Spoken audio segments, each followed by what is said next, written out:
Magpapakit lang gelingan king pamanera kring kaya nakan king sinukwan Kapampangan hip-hop competition. Merapat yati king Robinson Star Mills Pampanga anyang Domingo, November 24. Labilang 6 ring milaban. 8 para king school at 8 mo naman king non-school category.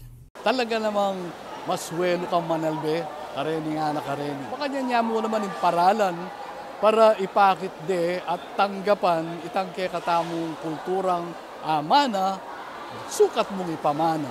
Eya mo naman puros pamanera king performance da. Nune sasalamin niya mo naman ini king history ning probinsya. Itang musikara, itang terak da, at yung istorya, yung istorya na tungkol ya mo rin king Pampanga.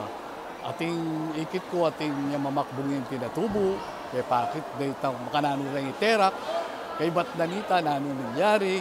In Judge A. Jeffrey Ramizo, a second time nang mag-critic karing participants, may nakit ka nung maragula improvement karing performances. Labasan pa lang, biyasa lang, yun mas biyasa lang. So, baka proud bilang Kapampangan, lalo na rin kayo nakan, akakit mula na mapabiyasa lang, mapabiyas lang confidence, Kapampangan biyasa yan. Wala akong masabi. Kaya rin ng matinding indakan, 3rd place yaking school category in Fusion Force. 2nd naman in Fem Crew ng Northville High School Annex Campus. Kabang ikwana naman ng Northville High School Main Campus in Championship. Anamal domo ka ng preparation ng grupo. Uling menibat laba Palawan, bang i-representing Pampanga king milabasa na Subarope Festival.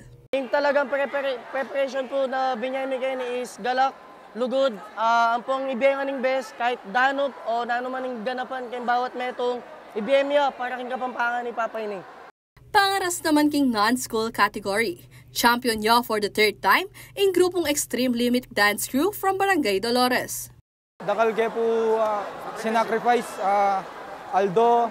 Katang last 2 years mi po, puro rush po talaga ito. 1 week preparation niya po ito. Pero ngayon, medinang kami pong almost mag 1 month pong preparation para po ganing 3-pit mi pong champion ngayon kaning sunukwan ni pa.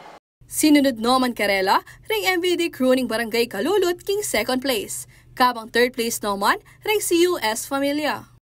Memiala mo naman special awards ding organizer, kalupa ng Best Solo Performer at Best in Music. Menikwalang sinukwan trophy, certificate at cash prize ring minyambot king ligligan. Ashley Punzalan, CLTV 36 News.